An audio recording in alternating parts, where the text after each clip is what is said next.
de los ejes que la agenda energética del gobierno definió para ENAP fue potenciar la exploración y producción de gas para abastecer el sector residencial de Magallanes. Al respecto, la empresa estima que cerca del 50% ya está cubierto en medio de numerosas perforaciones para conseguir este objetivo. Obviamente no es el único objetivo que actualmente tienen en carpeta. Queremos analizar el momento de la empresa y por eso nos acompaña Marcelo Tocman, gerente general de ENAP y ex ministro de Energía. Marcelo, muchas gracias por su tiempo en Agenda Económica. Muchas gracias por la invitación. A ver, partamos por una definición.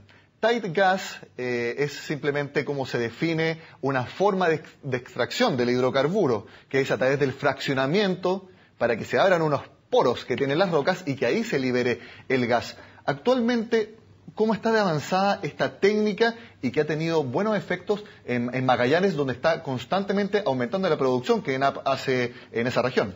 Sí, mira, la verdad es que cuando uno ve un poco la historia del último tiempo en ENAP, en Magallanes, lo que estaba ocurriendo es que las reservas de gas convencional estaban cayendo en picada. Gas convencional en cuanto a la técnica de extracción. Más que la técnica es las características de ese gas. El gas es el mismo, el hidrocarburo es el mismo, pero es donde se encuentra lo que cambia por completo la dificultad para poder explotarlo.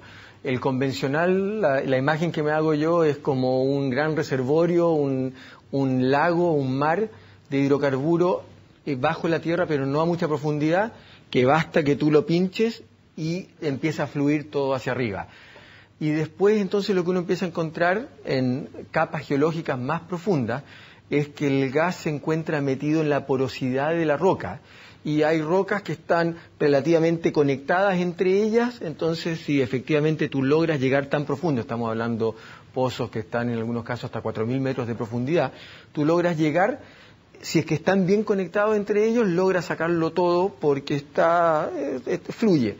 Y después hay otros que están bien metidos en los poros de la roca, pero esos poros no están tan conectados entre ellos.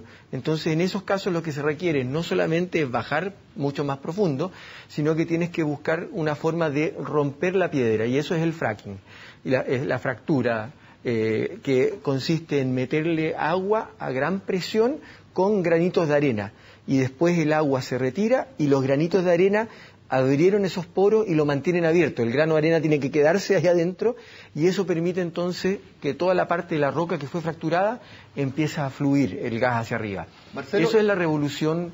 Eso quería preguntarle.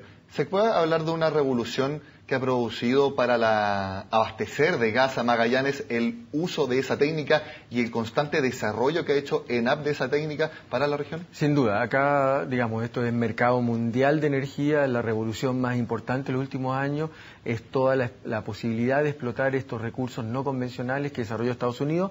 Afortunadamente, en el caso nuestro, tenemos un potencial importante, estamos avanzando en estudios para ir definiendo de qué volúmenes estamos hablando, pero sabemos que estamos hablando de volúmenes bien importantes de ese gas. Entonces lo que hemos hecho es ir preparándonos, construyendo las capacidades, contratando consultorías externas, expertos.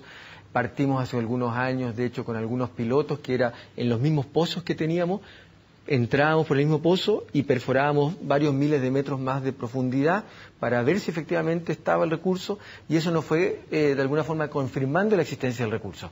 Y lo que hemos estado haciendo entonces ya este año, de hecho, que estamos cerrando el 2014, vamos a haber fracturado 24 en la zona ZG, que es nuestra zona que estamos apuntando en el bloque arenal de Tight Gas. Esto es, para el caso de ENAP Magallanes, es sumamente relevante, porque como te contaba yo, cuando uno ve cómo estaba cayendo las reservas de gas convencional, estábamos frente a una situación donde no sabíamos de qué forma en un par de años más se iba a satisfacer la demanda, y lo que tenemos ahora es una apuesta fuertísima a desarrollar fuertemente esto. Y esto está significando... Quería preguntarle, Marcelo, porque usted habla de reserva. En la agenda energética también se menciona que ENAP, dentro de los objetivos que tiene que cumplir, es dar abasto al menos por 20 años a la región de Magallanes, a través, por ejemplo, de estas técnicas. ¿Existe la capacidad para cumplir esa meta de años? ¿Hay más? Un poco cuál es, para que le dimensionemos cuán cantidad de gas hay allá, teniendo en cuenta estas nuevas técnicas de fraccionamiento. Mira, nuestra estimación preliminar en las zonas en las que hemos estado trabajando apuntan a una cifra en torno a los 3,5 TCF, que son trillones de pies cúbicos, que es la unidad que se utiliza. Si uno toma en cuenta la demanda esperada de Magallanes para los próximos 20 años, estamos hablando de un volumen total que está en torno a los 0,3 TCF, con lo cual no tenemos dudas de que tenemos el recurso suficiente. Ahora, ese recurso es necesario obtenerlo, poder sacarlo de ahí. Ahí están todos estos avances técnicos. Tenemos la demostración del éxito que hemos tenido en el bloque Arenal durante este año. Y está el otro desafío, que es hacerlo esto a los menores costos posibles. Y el próximo año, de hecho, ya estamos entrando en un cambio muy importante en la forma en la cual vamos a estar llevando a cabo la explotación, que nos va a permitir ir optimizando la producción. Marcelo, sigamos hablando de gas, pero esta vez de GNL, porque también en la agenda del gobierno está que ENAP tome un rol preponderante en que el GNL tenga mayor participación dentro de la matriz energética de nuestro país. ¿Qué es lo que está haciendo actualmente ENAP en ese sentido? Déjame hacer una cosa que no debiera hacer, pero déjame volver un segundo al tema de atrás, porque pareciera como que es algo relativamente fácil de llevar a cabo y la verdad es que implica un esfuerzo gigantesco para la empresa. En promedio, los últimos 5 años, el 2009 hasta el 2013, ENAP perforaba en Magallanes 4,5 pozos al año. Este año vamos a haber terminado perforando pozos nuestros, 33 pozos, sin contar los que hacemos junto a otros privados. De 4,5 a 33, el próximo año tenemos solamente para el tema de Tight Gas contemplado 44 pozos, y esto implica saltar de inversiones promedio de 51 millones de dólares por año a un presupuesto de inversión para el próximo año de 330 millones de dólares, y vamos a tener que mantener niveles de inversión para garantizar ese consumo de los 20 años en torno a 350 para adelante.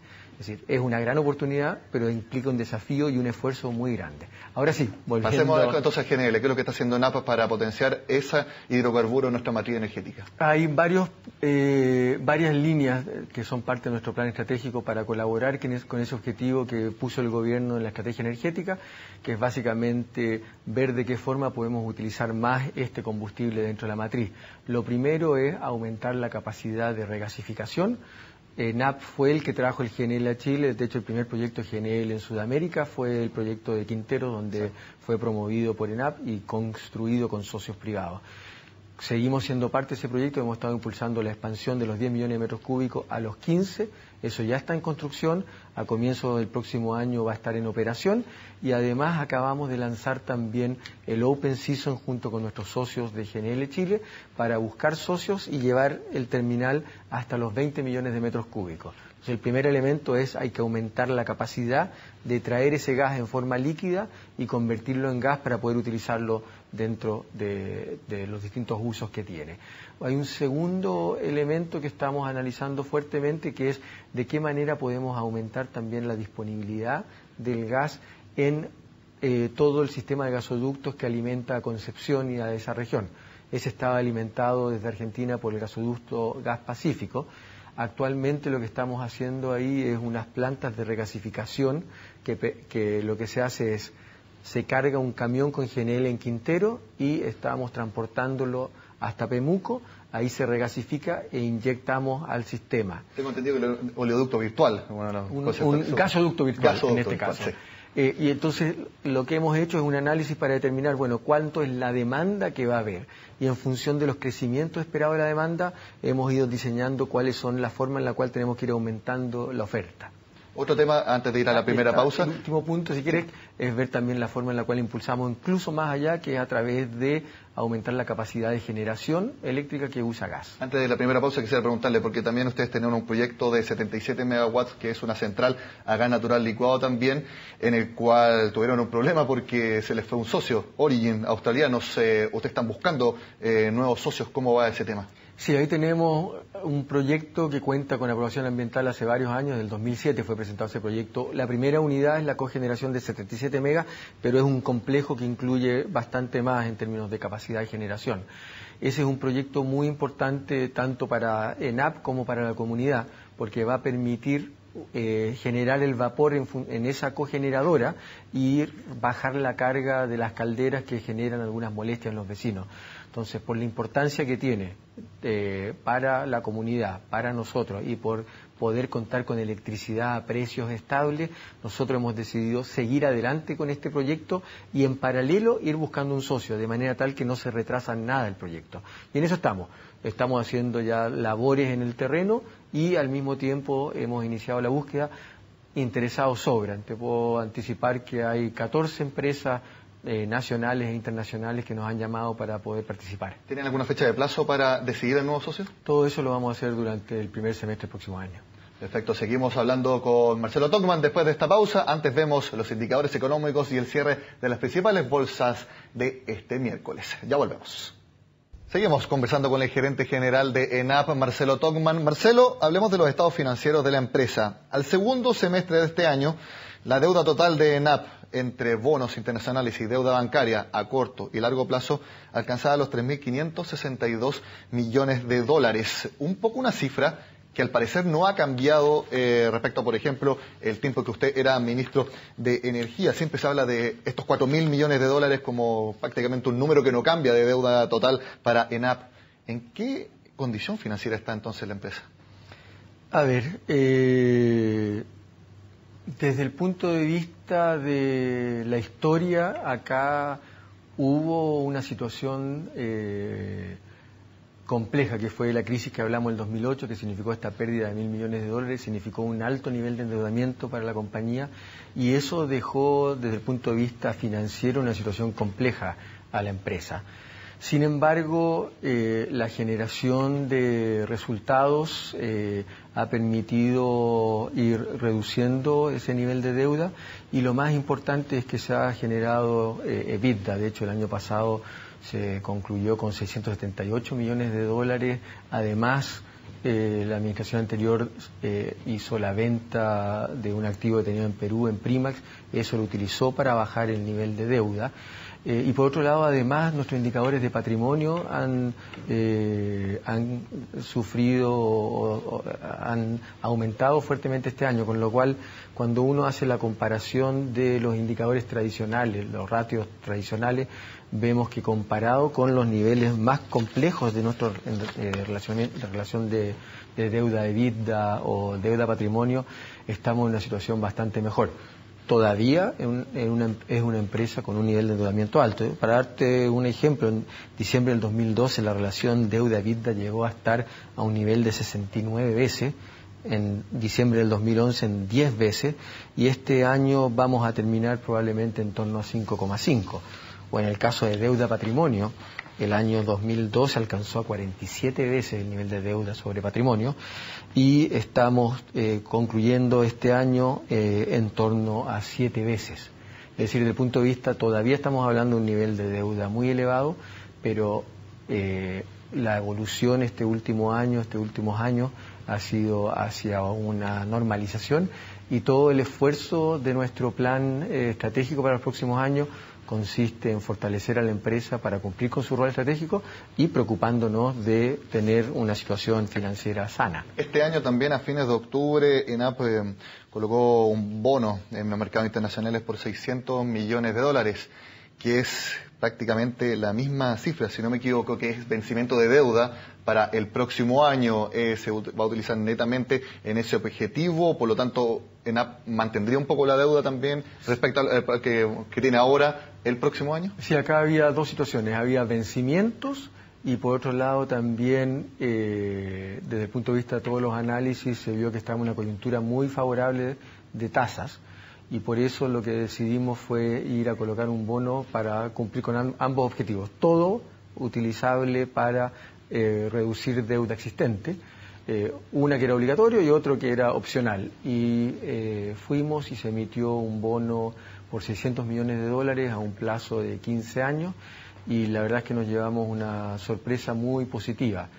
Hubo mucha demanda por ese bono, había interés que más que duplicó lo que estábamos colocando, y la tasa que finalmente logramos es la tasa más baja que hemos conseguido históricamente. Y eso no solamente porque estábamos con tasas internacionales relativamente bajas, sino además porque el premio fue el más bajo histórico también. Marcelo, usted mencionó la venta de Primax en Perú el año pasado. ENAP tiene participación en filiales en distintas partes del mundo, Ecuador, Egipto, Argentina también.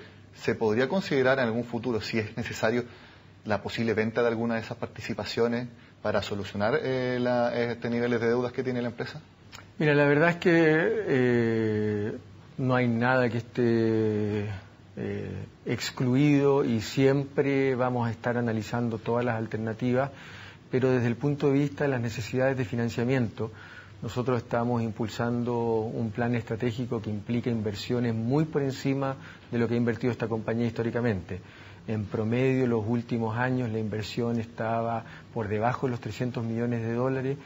Este año ya vamos a estar en 450 y algo millones de dólares, próximo año 770, y en promedio hacia adelante vamos a estar invirtiendo 800 millones de dólares, que es lo que creemos que es lo necesario para poder cumplir con nuestro rol, pero todo ese diseño está hecho de una forma tal que sea consistente con ir mejorando nuestros indicadores financieros.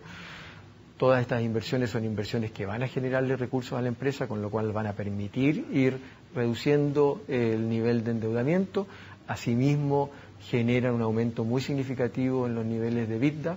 Año pasado, 678 millones de dólares de EBITDA. Este año vamos a estar en torno a los 630 millones de dólares. Con lo cual, si es que se llegase a decidir en algún momento que resulta conveniente desprenderse de un activo, va a ser más bien por un tema de calce estratégico más que por necesidades de financiamiento. Los 400 millones de dólares que se pretende capitalizar a ENAP, que es un proyecto de ley que todavía falta un poco para que sea presentado, además de que van a tener nuevos cambios en los gobiernos corporativos, ¿también van a ir para únicamente ese objetivo, reducir la deuda de la empresa? Mira, acá más que cuál es el uso exacto, lo importante es que en nuestra planificación de los próximos años tenemos nuestras necesidades para llevar a cabo las inversiones, tenemos nuestra propia generación de recursos y hay un déficit que hay distintas formas de financiarlo. Parte de ello va a ser a través de mayor endeudamiento probablemente, y una parte importante va a ser a través de estos 400 millones de dólares de capitalización. ¿Puede haber un nuevo bono entonces? Puede ser que haya un nuevo bono, va a depender de la velocidad en la cual vayamos haciendo la ejecución de estas inversiones y también en la velocidad en la cual se vayan generando los ingresos. Y ahí va a resultar muy relevante, obviamente, cuál es la evolución de los márgenes y los precios de los combustibles. Bueno, Marcelo, me imagino que una evolución que usted también ve de cerca es el precio del petróleo, que ha caído más o menos 50% en los mercados internacionales en los últimos 5 meses, un tema que estaremos hablando al regreso de esta pausa en Agenda Económica.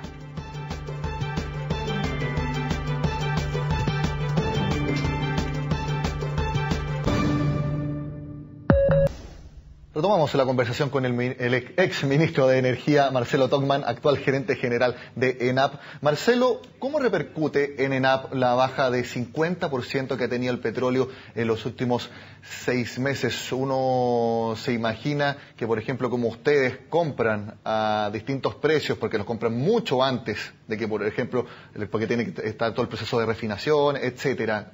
¿Cómo pega en la empresa esta baja? Mira, afortunadamente se sacó algo bueno de una experiencia muy negativa, que vuelvo de nuevo al caso del 2008. El 2008 lo que ocurrió fue que se compró justo, hubo una caída más significativa que ahora. Estábamos hablando de precios en torno a 140 y en menos de 2 meses bajó a $40. Y entonces el riesgo más importante para ENAP, que su negocio principal desde el punto de vista de las ventas es la compra de petróleo, transportarlo, que toma tiempo, refinarlo, que es el proceso que se lleva a cabo en la refinería, y después se vende.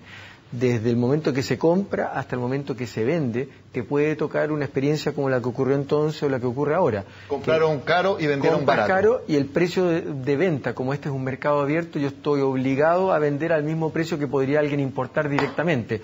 De hecho, nuestros clientes muchas veces están también importando directamente. Entonces, ese año, esa posición, el tema de haber comprado para reemplazar además el gas de Argentina y la sequía, nos significó una pérdida gigantesca. Afortunadamente, con posterioridad a eso, se implementó una política de cobertura que, respecto a ese impacto negativo, que era el riesgo principal, estamos totalmente cubiertos. Es decir, da lo mismo el precio al cual uno compró. Si es que el precio llega a bajar, vendemos más barato, pero nos cubren esa diferencia, y lo mismo en la otra dirección. Así que ese que era la exposición principal al riesgo de cambio en el precio del petróleo, del crudo, lo tenemos ya cubierto. Yo diría, eso es la primera buena noticia en términos de que nos afecta mucho menos de lo que nos afectaba antes, y tenemos distintos tipos de efectos. Hay un efecto positivo, que es las mismas refinerías, y todos nuestros procesos productivos son también bien intensivos en energía. Se compra, una parte de los combustibles es para el consumo propio, entonces ahí tiene un efecto positivo porque nos baja los costos.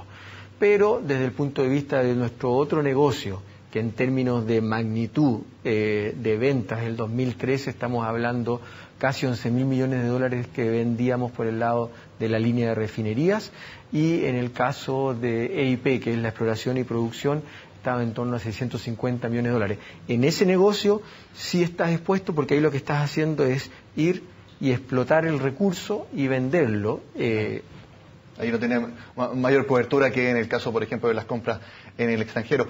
Y Marcelo, un poco uno sigue los precios, lógicamente, a través de los distintos informes que hace los miércoles ENAP respecto a los precios de las bencinas dentro de nuestro país. La verdad es que el CIPCO en un principio prometió que no iba a bajar o subir el precio con una diferencia de 5 pesos cada semana. Hoy ya estamos viendo que se excede bastante ese rango.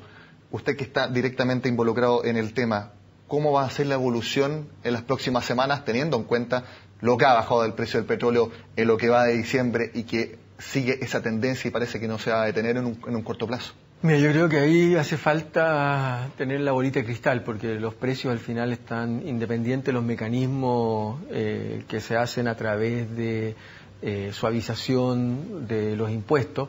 El determinante final de los precios es el precio internacional. Y ahí lo que ha ocurrido es que llegamos a una situación donde hay dos factores que han actuado en la misma dirección. Una desaceleración, especialmente China, donde la demanda por petróleo ha sido menor de lo que se esperaba, y por otro lado un aumento muy importante en la oferta. Esta misma revolución de la que hablábamos del shale gas también ha sido la revolución del shale oil. Encontrar petróleo dentro de la roca, y encontraron los americanos una forma de poder aprovechar toda esa riqueza, y eso ha significado que están metiendo al día 1,5 millones de barriles que antes no había. Aumentó la oferta, aumentó la demanda, cayeron los precios, y lo que uno esperaba era la reacción de la OPEP. Que redujera la oferta. Que controla 1/3 del mercado internacional del petróleo, y su reacción habitual ha sido cómo proteger el precio más alto. Acá la verdad es que lo que ellos decidieron fue no están dispuestos a perder participación en el mercado, y han mantenido los precios bajos, y estamos hablando de precios que han estado casi en $60. Y al parecer no tienen mucha intención tampoco de reducir la oferta en el corto plazo. Una última pregunta, y por eso tenemos muy poco tiempo. El Banco Central proyecta que más o menos el precio promedio del barril WTI estará el próximo año en $64. ¿Usted está más o menos con esa proyección? Mira, estamos en un momento donde hay mucha volatilidad. Hay expertos que plantean que el precio va a rebotar y que a fines del próximo año se llega a $95. Hay otros que están planteando de que se va a quedar en torno a los 60 hasta que se fuerce a que estos proyectos en Estados Unidos no sean rentables y se dejen de hacer. En el caso nuestro estamos en este momento trabajando con un promedio de 75 para el próximo año. Marcelo Tognerman, gerente general de ENAP y exministro de Energía, muchas gracias por su tiempo en Agenda Económica. Muchas gracias por la invitación. Bueno, y con este análisis del estado actual de la Empresa Nacional del Petróleo, terminamos este miércoles en el programa. Como siempre, los invito a que sigan con nosotros en CNN Chile.